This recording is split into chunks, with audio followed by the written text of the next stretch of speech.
Bienvenidos a su canal Unisofi. En esta ocasión tenemos el gusto que nos acompañe nuevamente el doctor Irán Melgarejo González, el doctor Ponce de León Armenta, que ya son conocidos en el canal. El doctor Ponce de León Armenta ya varias veces nos ha hecho favor de estar aquí con nosotros. Ya sabemos, él es magistrado, es docente, rector del Instituto Internacional del Derecho del Estado, y además con siempre proyectos, siempre tiene él en beneficio de nuestra sociedad. El licenciado Irán Melgarejo, pues ya lo entrevistaron precisamente en alguna ocasión, nos habló sobre cuestiones electorales, precisamente estuvimos platicando aquí sobre su libro que escribió al respecto, y ahorita que tenemos el honor, el gran honor que nos acompañe también el doctor Oscar Javier Rodríguez Aguirre, es el presidente del Colegio de Doctores en Derecho de Zacatecas, funcionario público de mucho tiempo, docente en diversas materias, diversas instituciones educativas, convidado como permanentemente también ha estado en diversas partes de la República Mexicana, con muchos proyectos que también tiene el señor doctor Oscar Rodríguez, que por primera vez nos acompaña. Doctor Oscar, sea usted bienvenido, muchísimas gracias por aceptar nuestra invitación.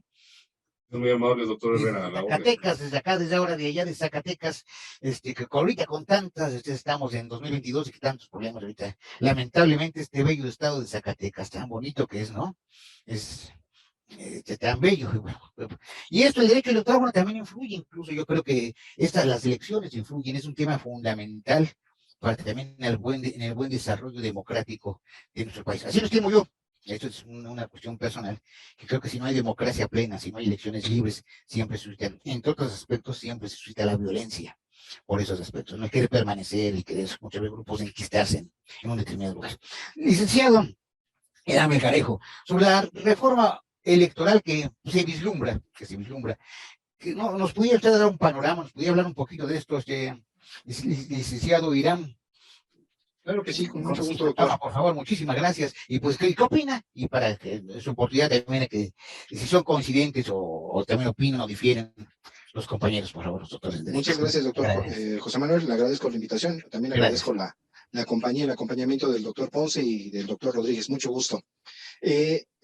Las reformas electorales son recurrentes desde el año 1996 casi, al término de cada proceso electoral viene una gran reforma que va a ayudar a fortalecer más la democracia y hacer más operativas y mejores las leyes electorales. Eso nos ha traído reformas constitucionales, en las últimas más importantes, la del 2007, 2008 y la del 2014, 2015. En el año 2014. Entonces, este proceso, este periodo postelectoral, pues no podría traernos algo nuevo, más que una nueva y mejor reforma electoral que va a consolidar a la democracia mexicana. Los grupos parlamentarios, ahora que ya empezó este periodo de sesiones, este segundo periodo ordinario del primer año legislativo, nos ha traído una serie de propuestas de casi todos los grupos parlamentarios, casi todos los partidos en la Cámara de Diputados y en la Cámara de Senadores, en la que están ellos manifestando una visión general, una visión desde su punto de vista de las condiciones que deben de prevalecer en la nueva normatividad electoral que están planteando. Aunado a ellos, a los grupos parlamentarios también se ha hablado, el presidente de la República ha hablado de que él va a también presentar una propuesta de reforma tanto a la Constitución como a las leyes electorales, con ciertos objetivos, ¿no? Acotar un poco las atribuciones, las funciones del Instituto Nacional Electoral, quitarles un poder que él dice que tienen, fortalecer más la participación ciudadana en las instituciones electorales y también consolidar un proceso democrático, ¿no? A su visión. Ahora, en general, muchas de las reformas que se están planteando, bueno, pues sí tienen algunos temas importantes, algunos temas que pueden ser interesantes, pero también los partidos políticos en la Cámara de Diputados, principalmente, están planteando una serie de reformas que pueden llegar a ser nada más reformas de un tinte cosmético que no ayuden ni profundicen mucho ni a consolidar la labor de las autoridades electorales ni a mejorar la práctica democrática o a facilitar e incentivar la práctica democrática en la población.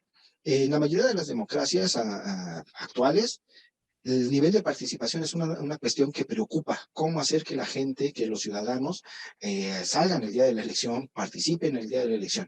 Nosotros nos alegramos mucho cuando tenemos niveles de participación de 60-65%, pero eso solo pasa en las elecciones presidenciales, en las elecciones federales.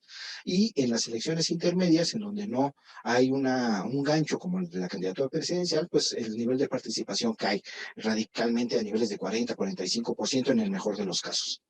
Entonces, este tipo de planteamientos que están haciendo los partidos políticos en la Cámara de Diputados especialmente, no van a, yo creo que no van a ayudar mucho a decirle a la gente salgan a votar, o sea, no van a llamar a la participación de la ciudadanía. Hay también muchas reformas, lejos de lo que vaya a plantear el presidente, que al día de hoy no hay un planteamiento que nosotros podamos decir, aquí hay una iniciativa de reformas planteada por el Ejecutivo Federal y que nosotros podamos leer y analizar.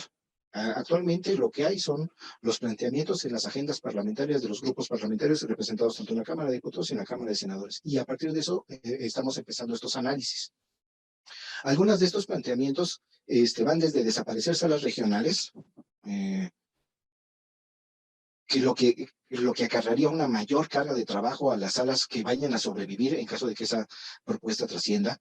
También están planteando una situación de una segunda ronda, una segunda vuelta electoral, con una serie de reglamentaciones y también acotar o reglamentar un poquito más lo relativo a la revocación del mandato y un poco a la consulta popular. Entonces, estos son los grandes temas que están manejando.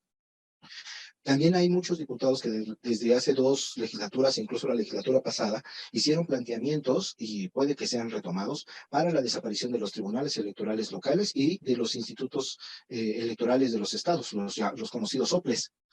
¿Qué va a traer como consecuencia esto? En mi opinión, para los tribunales, la desaparición de los tribunales lo único que va a hacer concentrar una mayor carga de trabajo para las salas, y si las desaparecen, pues las salas que queden van a tener una mayor carga de trabajo. No va esto no va a implicar una reducción del gasto, no va a implicar un ahorro, porque lo que dejen de hacer los tribunales locales lo van a terminar haciendo los tribunales federales, las salas del Tribunal Federal, y van a necesitar una mayor cantidad de personal para poder atender y desahogar los asuntos que se les planteen. Lo mismo pasaría en el caso de la desaparición de los OPEs. Nosotros, una de las cosas que muchos se quejan o se han quejado, es que el INE es una estructura muy grande, que es un elefante muy grande, muy pesado burocráticamente hablando, pero si desaparecemos los soples, el INE va a tener una concentración de atribuciones y de funciones mucho mayor de la que tiene ahora. Los organismos públicos locales, los organismos públicos electorales locales, desahogan una buena parte del trabajo que el INE no realiza fuera de los periodos federales. Ellos son los que organizan las elecciones locales. El INE los ayuda un poco en cuanto a lo que es el manejo del padrón electoral, la capacitación, pero la parte operativa la llevan a cabo los soples.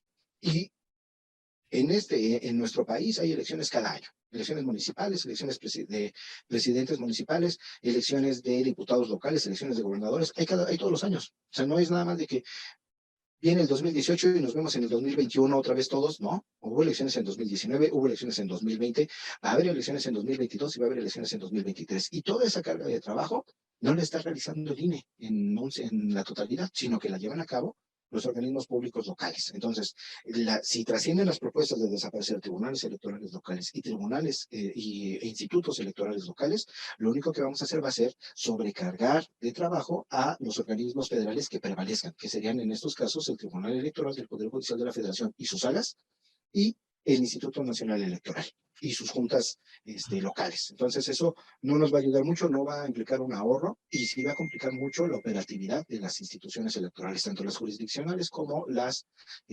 administrativas. Y por último, no hay planteamientos de modificaciones a la ley general en materia de delitos electorales, que también es una materia importante. Ahorita, en estos momentos, con la revocación de mandato, con el procedimiento de revocación de mandato, ya hay muchas personas que dicen, este es delito electoral, es delito electoral. Cuando nosotros abrimos la ley general en materia de delitos electorales y no hay un solo artículo relativo a los delitos que se puedan cometer en el marco del ejercicio de revocación de mandato. Entonces, necesitamos también una regulación que fortalezca el trabajo de las fiscalías y que les facilite también su labor. Es Las fiscalías no es que sean elefantes blancos que no operan o que no dan resultados. El problema es el marco jurídico que limita mucho el marco de actuación de las fiscalías, de los ministerios públicos electorales, porque la capacidad para probar los delitos electorales es muy reducida. Los criterios que se manejan en materia electoral, que se manejan en la materia, en las jurisdicciones y en los institutos electorales, pues no son muy aceptados en el ámbito penal, porque en materia electoral los derechos van a ampliarse, se amplían los criterios que se busca aplicar en beneficio del ejercicio de los derechos políticos, es una cuestión de ampliación, y el derecho penal no es tan amplio, no da ese margen, porque dice, la norma es específica, la norma es clara, y nosotros nos tenemos que acotar específicamente para privar de la libertad a alguien a lo que dice la norma. Y eso es algo que choca en materia electoral, porque la norma, nosotros los electoralistas, lo hemos visto en años de ejercicio del Tribunal Electoral y los tribunales locales, que lo que buscan es ampliar el ejercicio de derechos, y cada vez lo que dice la norma se entiende más y más y más. O sea, el espectro de aplicación de la norma se abre más, precisamente por la necesidad de garantizar el ejercicio de esos derechos, lo que no pasa con la norma penal, porque la norma penal se encarga precisamente de evitar un abuso que pueda ir en detrimento del probable responsable y también de la víctima. Entonces, necesitamos también, y en las propuestas de las agendas parlamentarias no vienen casi reformas en materia de delitos electorales. Hay una reforma, pero para fortalecer la defensa en materia de género, de equidad de género, y de evitar la violencia política en razón de género en contra de las mujeres. Pero fuera de eso, cuestiones como incluir en los delitos electorales, los delitos cometidos durante el procedimiento de revocación de mandato no existen. Fortalecer los delitos electorales con figuras que puedan ser aplicadas durante la consulta popular, tampoco las hay. No hay propuestas en ese sentido, y es algo que también se necesita para fortalecer la defensa del voto que actualmente están intentando llevar a cabo las fiscalías electorales, tanto la federal como las de las 32 entidades federativas. Entonces, pues en aspectos generales, yo creo que eso es lo que viene en las propuestas legislativas en materia electoral, y lo que, en mi opinión, desde la parte operativa, es lo que necesitamos los que estamos operando el sistema. Muchas gracias por el tiempo. Licenciado, ya, muchísimas gracias, gracias. No sé, doctor Ponce o doctor Oscar, doctor Ponce, ¿gustaría ustedes intervenir al respecto? Creo que el licenciado, ya bueno, nos dan de su perspectiva una gran panorámica de pues cómo pudiera venir la reforma electoral, que realmente todavía no sabemos exactamente cómo se vaya a plantear, con algunas decidencias que hay, los grupos parlamentarios ya han dicho, y con problemas que él ahorita observa que se presentan actualmente, ¿no? Pues no sé si el doctor Oscar Rodríguez quisiera participar de inmediato, o participo yo como tú gustes, Oscar. Adelante. Adelante, señor. Le cedo el lugar, adelante. Bien, muchas gracias. Bueno, ¿qué esperamos de esta reforma de la que viene? Pues esperamos mucho, porque el sistema político electoral está en crisis. Lo hemos visto desde hace mucho tiempo, pero se ha acentuado esa crisis en los últimos meses, en el último año, y creo que es muy importante y urgente una transformación radical sobre el sistema político electoral, cuya crisis trae como consecuencia también crisis en todas las instituciones. ¿Por qué? Bueno, pues porque precisamente el sistema político electoral es el que permite el acceso a los puestos públicos por parte de los candidatos, de los partidos, y son los partidos y los candidatos los que conducen al país, y el país no está bien conducido, está mal, hay una crisis generalizada. Todas las consecuencias que tenemos de inseguridad, de delincuencia, de impunidad, es porque no tenemos buenos conductores políticos de la sociedad. Y no tenemos buenos conductores políticos de la sociedad porque el sistema político electoral es permisivo en todos los aspectos. Por tanto, empezaríamos proponiendo muchas limitaciones para quien quiera ingresar como candidato a un puesto de elección popular, primero. Segundo, pondríamos otros lineamientos para la conformación de partidos políticos, porque solamente pueden conformar partidos políticos los grupos que tienen recursos. Bien o mal habido, son los que pueden acarrear personas a las asambleas. Bien, también cambiaríamos totalmente el esquema de las candidaturas independientes, que también gira en torno al dinero. Una persona que tiene dinero puede pagar muchos auxiliares adjuntos en todo el país y puede obtener, obviamente, una candidatura independiente. Por tanto, pues es un sistema que gira en torno al dinero, pero no en torno a la voluntad popular. Pero lo más grave del caso es que se viola el derecho a votar y ser votado de manera reiterada. ¿Por qué? Porque los ciudadanos solamente podemos votar en positivo, pero nunca podemos votar en contra de alguna fórmula, aunque esa fórmula nos parezca totalmente contraria al interés general del país. Y el sistema pues es demasiado caro, nos cuesta mucho dinero, las estructuras que tenemos son pues estructuras totalmente de élite. No es posible que ganen tanto los consejeros y los miembros del Tribunal Electoral del Poder Judicial, cuando finalmente el ciudadano participa en el conteo de votos de manera gratuita. Es una contradicción. Entonces, creo que toda la estructura está mal hecha, está mal diseñada, es una vergüenza para el país, mentiras que podemos presumir de que tenemos un sistema electoral de excelencia, no es cierto. El propio sistema permite a los partidos políticos un financiamiento público vergonzoso. ¿Para qué quieren tanto dinero los partidos políticos? Pues para acarrear personas, para comprar votos, y eso también es necesario que se cambie radicalmente. Nosotros proponemos de plano que se elimine el financiamiento público de los partidos políticos y que en su lugar se les otorgue apoyos en especie. Y es muy fácil el apoyo en especie, que necesitan un espacio en los medios de comunicación, que es lo fundamental. Bueno, pues que lo tengan. Precisamente nosotros desde el siglo pasado propusimos que se afectara un espacio a los medios de comunicación y un tiempo para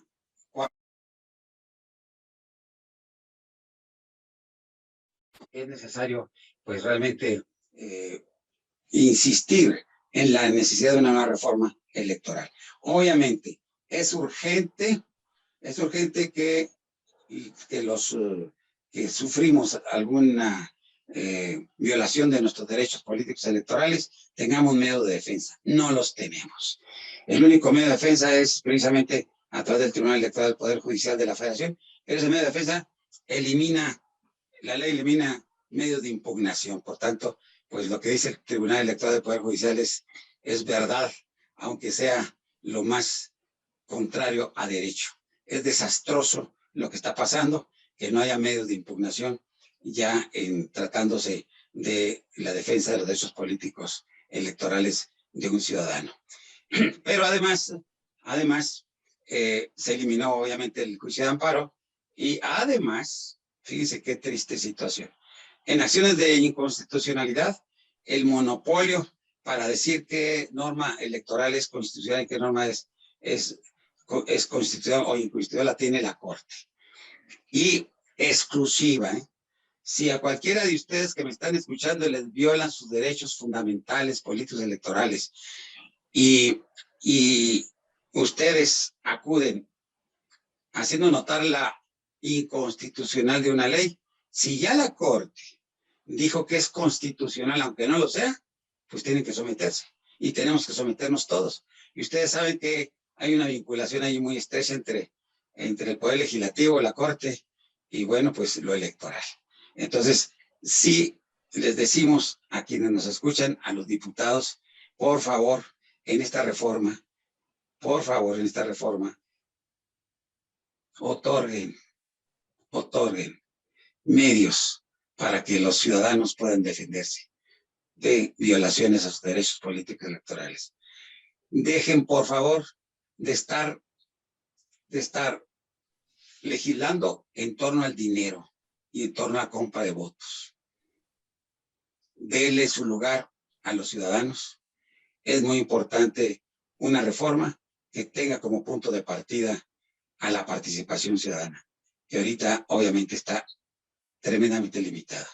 Y yo puedo afirmar que desafortunadamente no existe democracia en el país por todos los limitaciones que los legisladores han establecido al sistema político electoral para mantener sus intereses, los intereses obviamente de los partidos políticos, que con dinero de nosotros, del pueblo de México, nos engañan y corrompen a la población, porque si un grupo quiere fundar un partido político, le van a decir, ¿y cuánto nos vas a dar?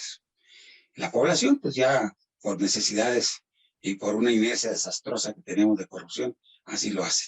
Si un candidato independiente quiere participar, le van a preguntar, ¿y cuánto me vas a dar por la firma que yo te voy a estar otorgando? Eso es lo que hay que eliminar, señores diputados, señores senadores, ustedes que están ahorita ya diseñando una reforma político-electoral.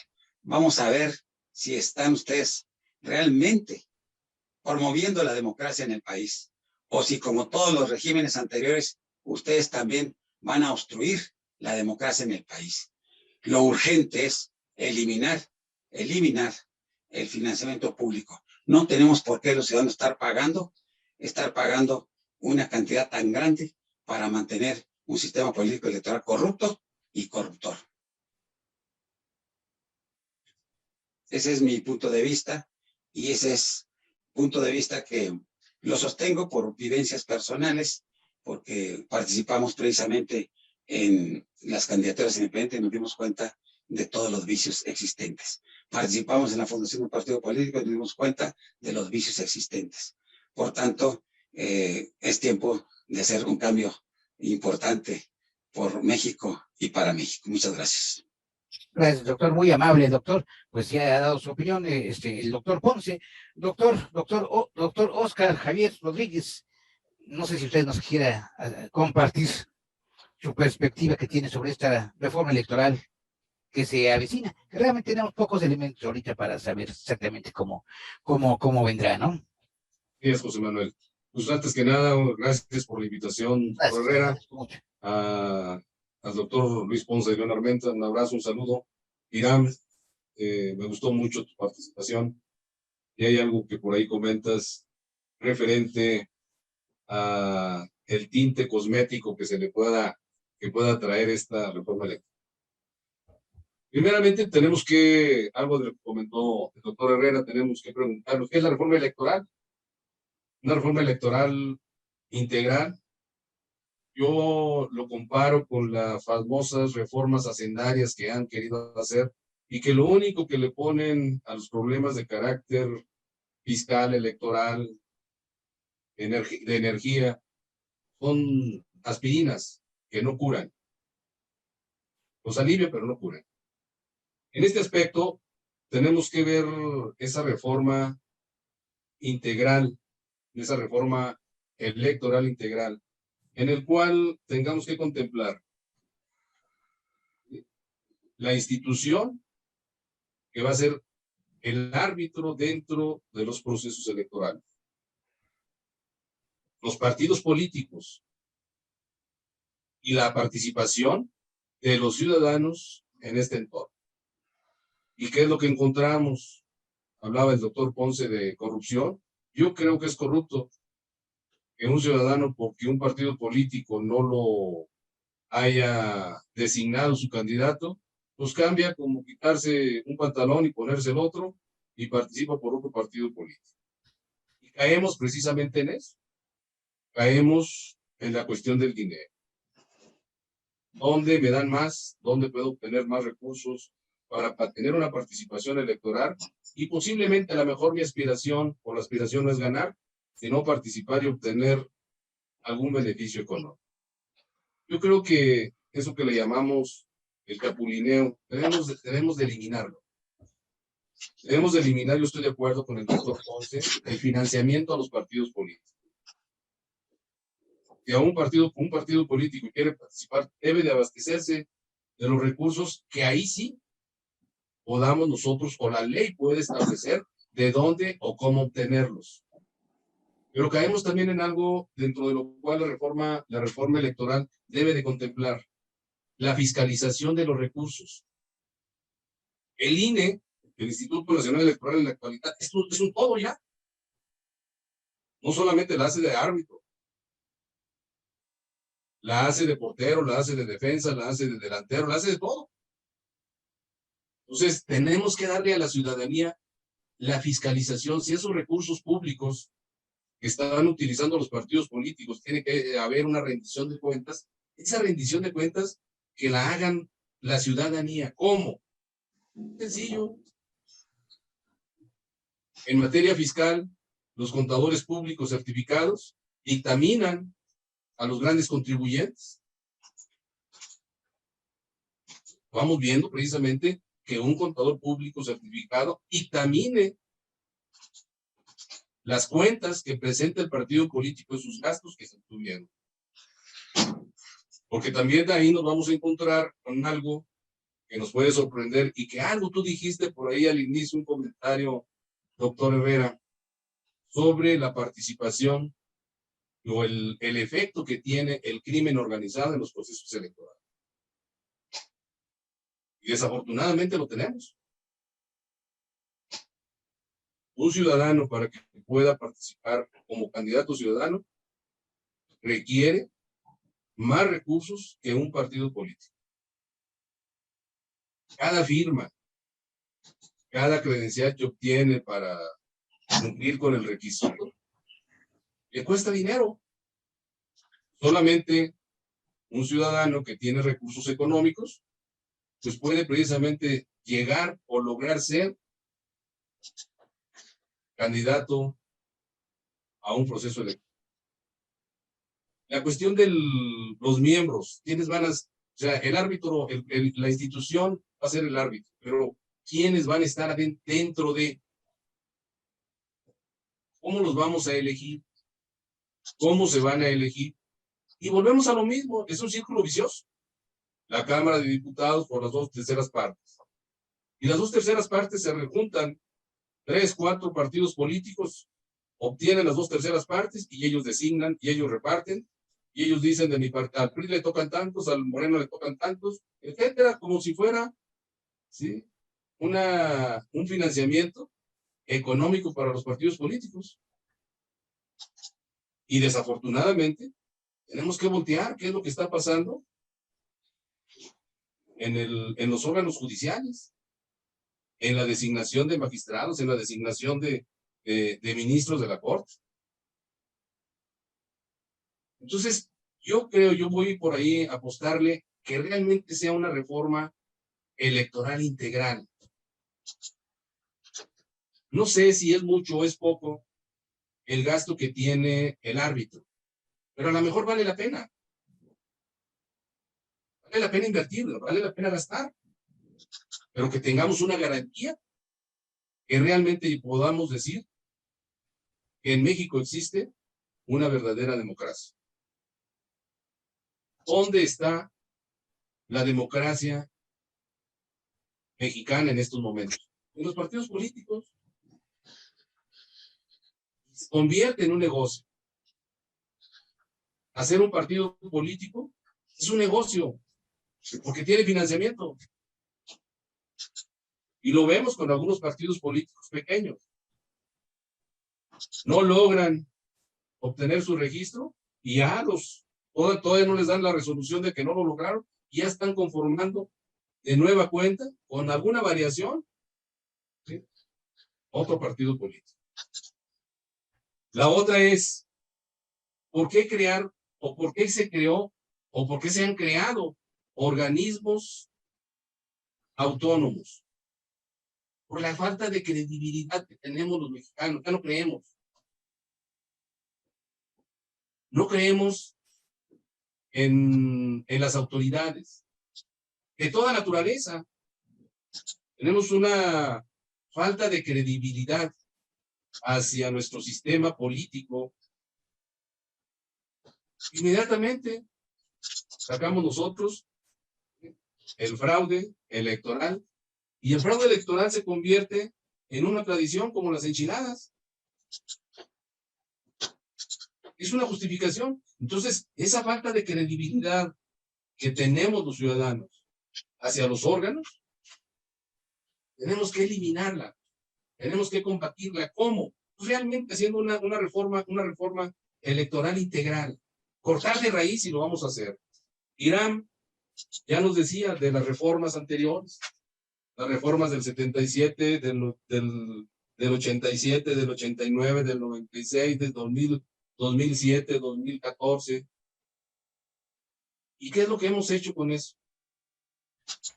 Ponerle una aspirina a nuestro sistema electoral y adecuarlo, acomodarnos. ¿Acomodarnos para qué? Para que la próxima elección la gane determinado partido político. Y va una situación, desafortunadamente, por ahí, en otros países, dicen que en México tenemos los príncipes de la democracia, y los príncipes de la democracia son los partidos políticos. Por mi momento, por mi parte, es mi participación. Doctor, muchísimas gracias. Bueno, pues ahorita ya para concluir la siguiente ronda, porque sé que también usted, por ejemplo, tiene ya algún compromiso que me comentaba académico ya posteriormente.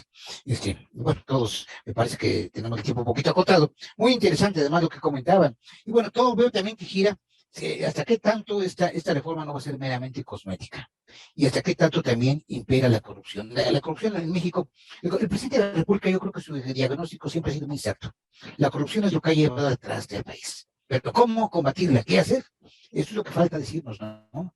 ¿Será el que el próximo presidente de la República, los próximos gobernantes, lo impongan el crimen organizado? Puede ser. Estoy recordando, ahorita me vino a la mente las palabras de Gerard Glenn Van Herk, el jefe del Comando Norte de Estados Unidos de América, que el año pasado comentaba, y lamentablemente las circunstancias vemos que creo que puede ser cierto, que el crimen organizado ya está contra el 35% del territorio de México. Es algo gravísimo, gravísimo. Ese diagnóstico es una cosa sumamente grave, porque ¿qué quiere decir?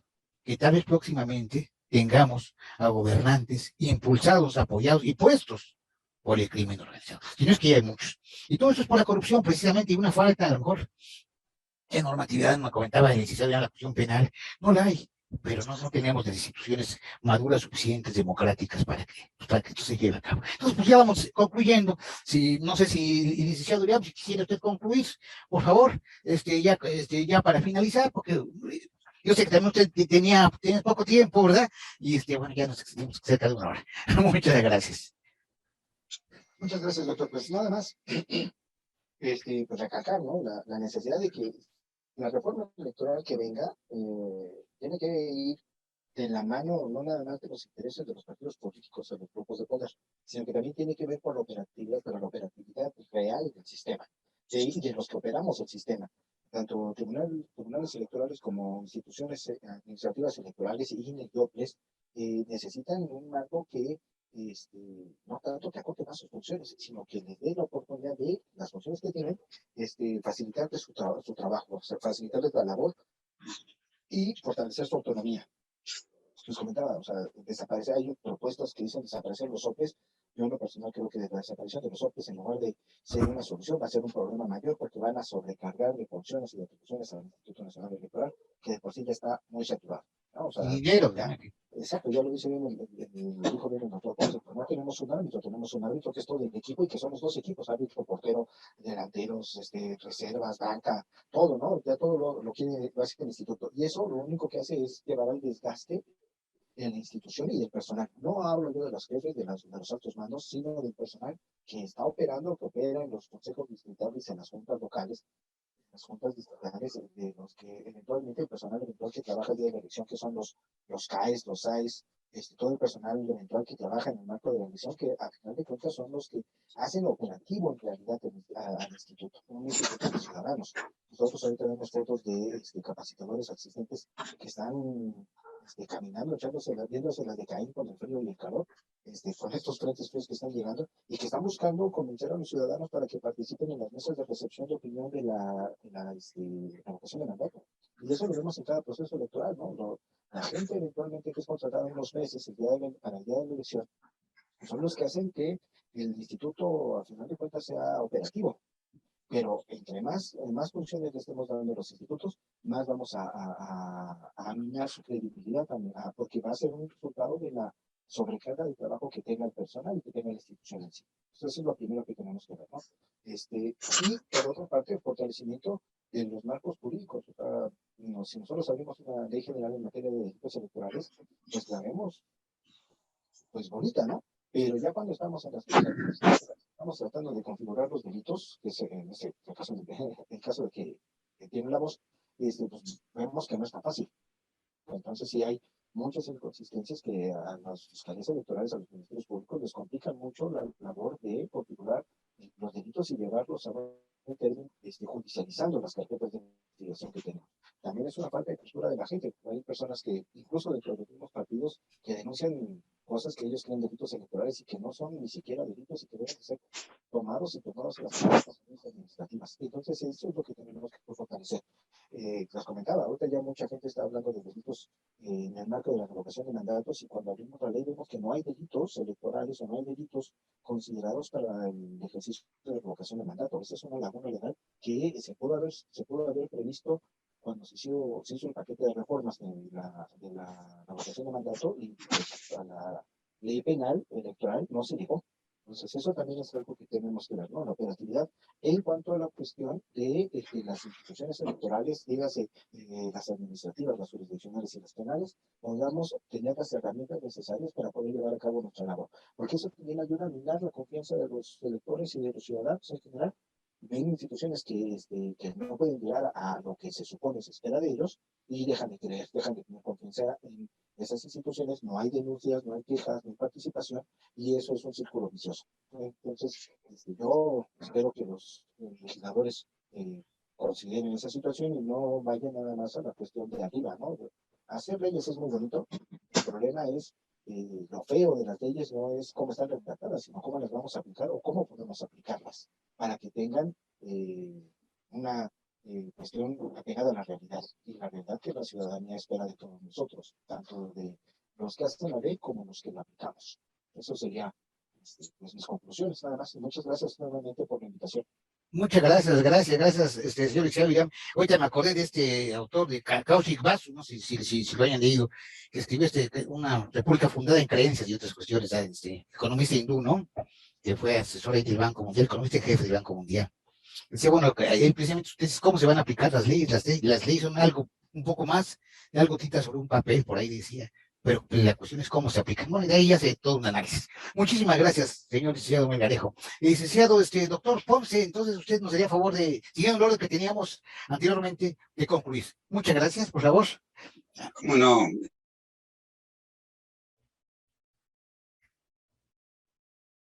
Tu micrófono, doctor. Micrófono. Gracias, doctor. Entró una llamada, disculpen, falló el internet y hemos tenido el problema de estar utilizando el celular. El micrófono, sí. Complementar que lo que expuse es parte, pero que faltaron cuestiones muy importantes, como es el caso del INE y es el caso del Tribunal Electoral del Poder Judicial. En el INE, lejos de desaparecerlo, debe transformarse. No está funcionando. Está mal diseñado. Juez y parte. ¿Por qué? Porque los consejeros son designados por las fracciones parlamentarias de los partidos y son los partidos finalmente quienes intervienen. Ha habido designaciones en que nada más 2 partidos han participado en designar consejeros y a veces uno solo. Eso es triste, una triste realidad. Pero aparte una sobre representación de los partidos, porque aparte mandan sus representantes. ¿Qué hay que hacer con el INE? Desde un origen fue mediocre la reforma. El INE debe representar, debe ser un árbitro de la sociedad y para la sociedad. Por tanto, se debe designar a los consejeros por convocatoria abierta y por insaculación calificada para que no tengan ninguna influencia directa con los partidos políticos y sean auténticos árbitros. Y se debe convocar por sectores. Todos los sectores de la sociedad deben participar en la designación de los consejeros. Ahora, este instituto debe transformarse en un verdadero poder electoral. No no es sano que no tengan facultades de un mandato. El mandato que la sociedad le da, porque un poder es un mandato. El poder legislativo es un mandato para legislar. El poder administrativo, el poder ejecutivo es un mandato para administrar. El poder judicial es un mandato para juzgar. Necesitamos un mandato muy claro, muy preciso para elegir a los mejores ciudadanos, ciudadanas del país. Y este mandato debe hacerse a través de un árbitro efectivamente ciudadano. Ese es lo que yo contemplo, lo que yo propongo y lo que esperamos de esta reforma que viene. Ahora, la actividad es la más sencilla, es contar votos. Pues bueno, ¿por qué no empezamos viendo la posibilidad del voto electrónico? ¿Y por qué no vemos la posibilidad de que no influya la delincuencia organizada en las votaciones? Eso es lo primero que tenemos que hacer para lograr un sistema político electoral a la altura de nuestros tiempos. Esa es mi conclusión. Muchas gracias. Doctor, muchísimas gracias, doctor Ponce. Gracias. Pues ahora sí, doctor Oscar, que ya su tiempo sé que está limitadísimo. Discúlpenos, por favor. Discúlpenos usted. Gracias, doctor Herrera. Yo considero que la reforma electoral debe de abrirse a un debate amplio y plural para que nos dé la posibilidad de quitarnos ese mal sabor que tenemos los mexicanos de fraudes electorales. Creo que sería muy saludable para la sociedad mexicana. Obviamente, que no se trate de volver al pasado por otros caminos y con otros nombres. Entonces debemos construir un proyecto hegemónico, más que una transformación, que realmente pretenda implementar la reforma político-electoral que los mexicanos realmente estamos esperando. Creo yo que si logramos, o si se logra, abrir ese debate nacional, el mexicano, los ciudadanos, el pueblo de México va a quedar satisfecho. Y el pueblo no se equivoca. Cuando se le da oportunidad de participar, participa. Y esto debe de ser una jornada. Hay dos formas de llevar la reforma electoral que se pretende. Uno, que no nos puede llevar más de 15 días. Y que es lo que se va a tardar el cabildeo entre las fracciones parlamentarias del Congreso de la Unión. Y la otra, tardado posiblemente, pero que le va a dar una satisfacción al pueblo de México. Que realmente sea un debate republicano, un debate plural, en el cual participemos todos los extractos sociales, todas las organizaciones. Si no se hace de esa forma, creo que pues ahí va a quedar y al ratito vamos a estar hablando de otra posible reforma electoral. Y lo único que nos va a llevar es estar enriqueciendo a los dirigentes de los partidos políticos. Gracias por la invitación y por mi parte es todo.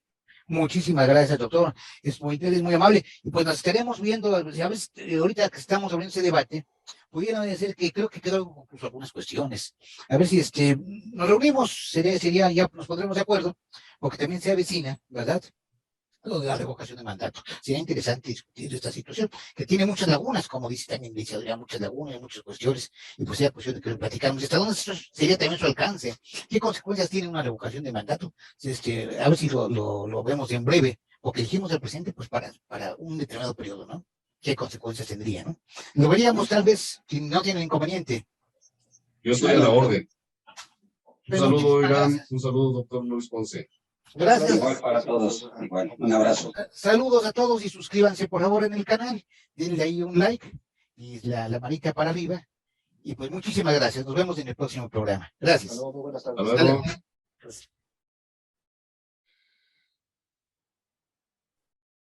Dale.